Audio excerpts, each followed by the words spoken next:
네, 반갑습니다. 갓선생 김민혁입니다. 자, 오늘 시간에는 대북 관련주 한번 이야기 드려볼까 하는데, 대북 관련주 하면은 이제 빼먹을 수 없는 종목이 있죠. 일단 바로 유시인에 대해서 한번 좀 이야기를 드려볼까 합니다. 자, 일단은 유시인 같은 경우는 지난번 이제 상한가, 점 상한가 나올 때부터 계속 이야기 드렸던 내용이었는데, 그 당시 제가 이제 3연상을 예상을 했었어요. 실제로 점상 이후에 상한가 그 다음에 이제 또 한번 급등이 나오고 나서 일단 움직이고 있는데 요게 제가 뭐 가고 나서 얘기를 하는 게 아니라 실제로 이날 이제 그 15일 날 이제 점상한가 가면서부터 이제 이야기를 드렸던 내용이고, 일단 그때 당시에 제가 왜 점상 3연상을 봤던 이유를 좀 설명을 드려보도록 하겠습니다.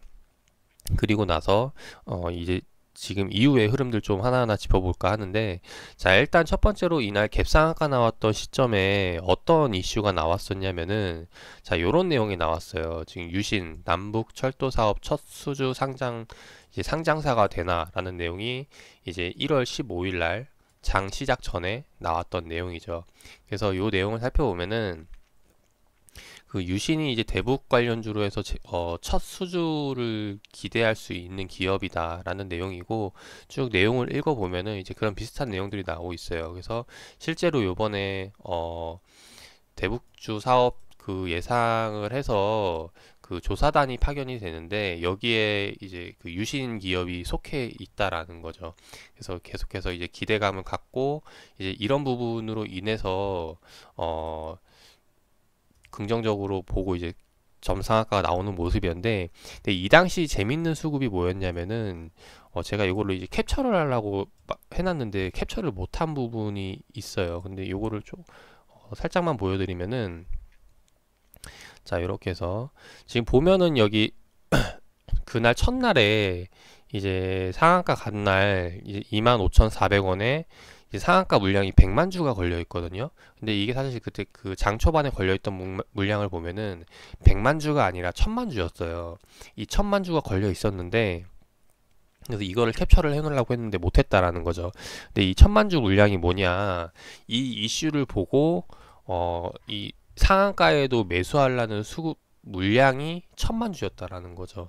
근데 그 걸어 놓아도 어차피 팔 사람이 없으니까, 그래서 나머지 이제 1000만 주를 빼내고 이제 100만 주만 남은 거였는데, 그 말은 즉 뭐냐면은 지금 현재 여기 이 가격에서도 싸다고 생각을 하고 매수하려는 물량이 1000만 주라는 거죠.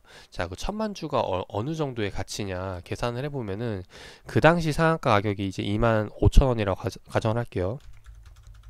곱하기 10, 100, 1000만, 10만, 100만, 1000만 하면은 실제로 그날 상한가에 들어왔던 물량은 억, 10억, 100억, 1000억, 2500억 원이라는 거죠. 근데 2500억 원이 지금 현재 시총 700억짜리에 들어온다라는 거는 물론 기대감으로 들어가는 부분이지만은 거기에 대해서 상당히 많은 기대감을 갖고 있는 수급이라는 거죠. 이제 그러다 보니까 다음 날도 역시 상한가를 가게 되고, 그 다음에 추가적으로 더 상한가를 이제 갭상승을 띄우게 되는데, 일단 여기서부터는 이제 고민에 들어가게 됩니다. 뭐냐면은 단기적으로 너무 많이 올랐다라는 거죠. 불과 2, 3거래일 만에 100%가 올라 버렸는데, 여기서 이제 고민을 하게 되겠죠. 이제 앞으로 장기적으로 보면 더 갈 거라고 생각은 되지만은, 그 장기적인 리스크, 시간적인 리스크에 대해서 어느 정도 생각을 해봐야 될 것이냐. 그래서 이 부분을 이제 생각을 하게 되는데, 그래서 여기서 확대를 해보면은 재밌는 게, 그 점상한가 나올 때 거래량이 터지지 않다가 이 1월 17일 날 이제 세 번째 상승이 나올 때 거래량이 크게 한번 터지게 됩니다. 자, 그 말은 이전에 이 현상 갔을 때는 사람들이 계속해서 갖고 있다가 한 번 더 상승이 나오니까 이제 고민을 하기 시작한다는 거죠. 자, 여기서 일단 적당히 먹고 나오자라는 투자들과, 아니다, 여기서 한 번 더 갈 것이다 생각하는 투자들이 갈리게 된다는 거죠. 근데 이 갈리게 되는 이유가 뭐냐면은, 이전에 이 현상이 나올 땐 매수를 할 수 없었거든요. 물량이 없었기 때문에. 근데 세 번째 상승이 나오고 나서부터 이제 파는 물량이 나오니까 거기에 대해서 그 전에 뉴스를 보고도 못 샀던 사람들이 들어가게 된다는 겁니다. 근데 이게 유신이라는 기업이 왜 이런 심리에 대해서 이현 삼현상에 대한 부분, 그리고 등락에 대해서 쉽게 맞출 수가 있었던 이유가 뭐냐면은, 얘네가 지금 상장 주식 수가 보면 300만 주밖에 안 돼요. 근데 이 300만 주도 전부 다 유통이 되는 물량이 아니라, 지분을 보면은 잠겨 있는 물량이 있습니다. 그러니까 최대 주주 같은 물량은 쉽게 나올 수 있는 물량이 아니기 때문에 그냥 잠겨 있는 물량이라고 보면 되고, 결국에는 나머지 공시 제외 주주를 가지고 주식을 가지고 이제 운용을 하게 된다라는 거죠. 근데 그 당시 때만 하더라도 50%까지는 아니고 한 30 몇 프로였나? 네, 한 40 몇 프로, 40% 초반대라고 기억을 하는데, 지금은 좀 최대 주주 쪽에서도 물량이 많이 나온 모습이에요. 그럼에도 불구하고 40%, 50%대라는 거는 결국에는 상장 주식수가 150만 주, 유통 가능 주식수가 150만 주밖에 안 된다라는 거죠. 근데 그 상황에서 지금 여기 거래량 터진 걸 보면 180만 주가 터졌는데, 즉 여기서 뭐 자전거래도 있겠지만은 이제 거의 그 유통 물량의 일부분이 여기 나왔다라는 거죠. 그래서 우리가 생각할 수 있는 거는, 첫 번째로는 이전에 매수했던 사람들, 이전에 유신 이슈를 보고 2만 원대 그리고 점상 갔을 때 여태 매수했던 사람들 A 물량이 있고, 그리고 4만 원대 이후에 거래량이 터진 B 물량이 있습니다. 그래서 우리가 생각해야 될 건, 유신이 앞으로 움직일 때 이 2만 원대 초반에 샀던 투자자들의 생각과, 그리고 4만 원대 샀던 투자자들의 생각을 읽어보면서 대응을 잡아가 보는 게 좋다라는 거죠.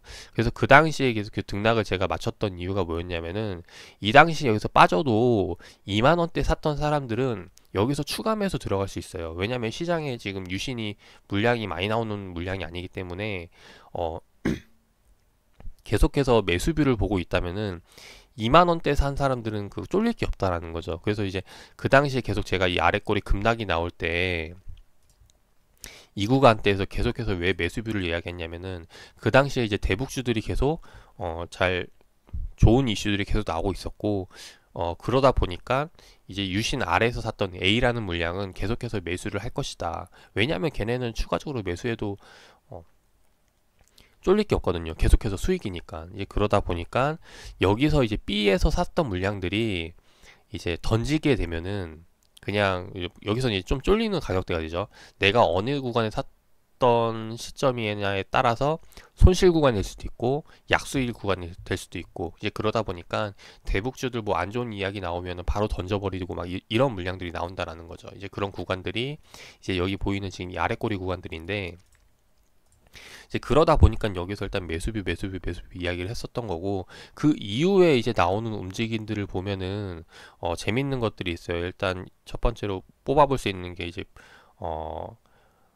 북미 정상회담 결렬 소식이었죠. 그때 북미 정상회담 결렬 이후에 무슨 일이 있었냐면은, 트럼프가 이제 김정은하고 회담 이후에 인사도 없이 가버렸다는 거죠. 근데 그 가버린 시점이 지금 언제였냐면은, 장 마감을 앞두고 갑자기 나가버린 거예요. 그래서 그때 당시에 급락이 나왔던 시점을 보면은 장 막판에 남겨두고 갑자기 막 급락이 나오면서 내리 꽂아버린다라는 거죠. 그래서 이런 모습 때문에 쉽게 대응을 못하고 이제 사람들이 물려 있거나 이제 그러신 분들이 많게 되는데, 그 이후에 지금 흐름을 보면은 여기서 계속 움직이고 있습니다. 근데 지금 재밌는 게, 사실 그때 그 북미 정상회담 결렬 이후에 나왔던 이야기들은 이제 올해는 좀 글렀고 내년에 돼야 다시 한 번 더 좀 잘 될 것이다 라는 이야기들도 나오고 해서 좀 기간에 대한 리스크를 많이 두고 있다라는 거죠. 그럼에도 불구하고 지금 25,000원대 가격대에서 버티고 있다라는 거는 다른 테마주들에 비해서 상당히 좀 긍정적으로 보고, 그러니까 매수세가 좀 강하다라고 보고 있는 섹터가 이제 이 대북주라는 겁니다. 근데 이게 유신만 그런 게 아니라 다른 대북주들도 다 비슷한 모습이에요. 아난티도 마찬가지로 보면은, 아난티 같은 경우는 짐 로저스가 이제 사회에서 선임이 되고, 실제로 시장에서 이제 매수도 했죠. 2,000주 이제 매수를 한 가격대가 이제 2만 원대인데 지금 아난티 같은 경우도 보면은 쉽게 빠지지 않고 버티고 있다라는 거예요. 그 말은 요번에 이제 급등이 나왔던 대북 이슈가 이제 단발성으로 끝나는 게 아니라 장기적으로 봤을 땐 결국에 잘 될 사업이라고 보고 있기 때문에 대북주들 쪽으로 이제 수급이 안 빠지고 있다라는 거고, 그리고 그 북미 정상회담 결렬 이후에 지금 2월 달 말, 지금 보면 3월, 4월, 이제 5월 초 들어간 단계인데 두 달간의 조정은 사실 조정이 그렇게 긴 조정이 아니라는 거예요. 이제 그러다 보니까 이런 부분에 있어서 지금 유신 같은 경우 더 잘 버티고 있는 거고, 근데 이 두 달 조정임에도 불구하고 이 가격대를 버티고 있는 거는 다시 한번 더 대북주에 대한 이슈가 나오게 되면은 크게 올라갈 가능성이 높다라는 겁니다. 그래서 지금부터 이 아래로 나오는 물량들은 지금 보면은 이전에 유신이 아까 제가 기사를 지웠는데 처음에 이제 이 상한가가 나왔던 기사 시점의 가격대거든요. 그 말은 지금 여기서 더 아래서 사면은 그 이슈가 나오기 전에, 그러니까 기대감을 다 빼버린 가격대가 지금 2만 원대인데 그 대북 이슈 기대감을 뺀 가격대 부근에서 매수할 수 있는 기회를 지금 주는 거라는 거죠.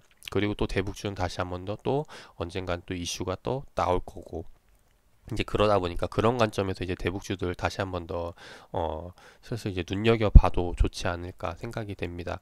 네, 일단 요번 정부에서 대북 사업 쪽을 굉장히 많이 밀고 있는데 사실 이번에 아니면은 또 기회가 없을 거라고 생각을 해요. 그래서 뭐 일각에서는 너무 북한만 챙기는 거 아니냐라는 생각도 하는 부분도 있는데, 저는 이제 개인적으로 뭐 중립 의견이지만은 그래도 지금 아니면 또 이제 앞으로 또 언제 대북과의 관계를 개선할 수 있을지, 자 시간이 흐르면은 더 이상 이제 그걸 주체할 수 있을 만한 인물들이 나오지 않을 거라고 생각이 됩니다. 이제 그런 관점에서 결국에는 이번 정부에서 승부수를 띄우는 거라고 보여지고, 그래서 여기서 많은 관계 개선 이후에 좀 경제적으로도 많이 공유가 되는 그런 시대가 이번 2019년도 후반부부터는 좀 왔으면 하는 바람에서 일단 그런 제 시나리오대로 간다면은 결국에는 지금 가격이 아주 매력적인 가격이 된다라는 거죠.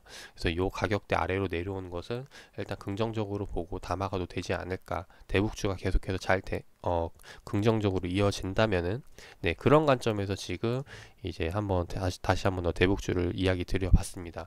일단 유신을 이야기 드린 이유는 일단 기본적으로 이제 상장 주식 수가 적기 때문에 투자들이 지금 갖고 있는 투자 심리를 잘 읽어볼 수가 있다라는 거예요. 근데 다른 종목들 같은 경우는 뭐 대표적으로 이제 아난티가 있죠. 아난티 같은 경우는 이제 상장 주식 수가 보면은 8천만 주거든요. 8,200만 주인데 이런 주식 물량은 그 대북주 이슈 말고도 시장 변수라던가 여러 가지 대외적인 그 이슈들을 가지고도 영향을 받을 수 있기 때문에 다른 종목들이 거의 다 그렇죠. 이제 그러다 보니까 아무래도 이제 품절주 같은 경우가 좀 더 이제 투심을 읽기가 쉽다라는 겁니다. 그래서 이제 이런 이유로 유신을 말씀을 드린 거고, 그리고 유신 같은 경우는 가장 유력한 수혜주이기도 하기 때문에 그래서 이제 그런 부분들 때문에 좀 긍정적으로 보고 지금부터는 이제 공략해 봐도 되지 않나라는 생각에서 이제 이야기를 드리고, 실제로 지금 25,000원대 가격대에서도 매수 해볼 만하다고 생각을 합니다. 여기서 더 빠지면 더 땡큐라고 보여지고, 근데 아마 개인적으로는 더 이상 이제 빠질 것은 없을 거라고 봐요. 이제 그러다 보니까 이제부터는 여기서 매수뷰를 보고 다시 한번 더 대북주에 대한 이슈가 언제 터질지 여기에 대해서 좀 분석을 해보고 살펴보면 좋지 않을까 싶어요. 그래서 이런 관점에서 대북주 오랜만에 유신 한번 이야기 드려봤고, 제가 지난 이제 급등 변동성에서도 여기 매수 매도 타점들 다 맞췄듯이 이제 앞으로도 다시 한번 더 대북주 이슈가 나오게 된다면은 이제 거기에 대해서 좀 어느 정도 수급 흐름을 잘 체크해서 대응을 할 수 있지 않을까 생각이 됩니다. 물론 이제 이런 대북주 같은 경우는 뭐 어떤 이벤트가 터질지 이제 경기 흐름에 대해서 그날 어떤 이슈가 터질지에 따라서 좀 많이 달라지는 변수가 되겠지만은, 그래서 결국에는 좀 시나리오대로 가지 않을까 보여지는 부분이고, 그래서 이런 관점에서 네, 앞으로 좀 잘 지켜봐 주셨으면 좋을 것 같고, 예, 투자에 참고하셔가지고 좋은 결과 나오시기를 바라겠습니다.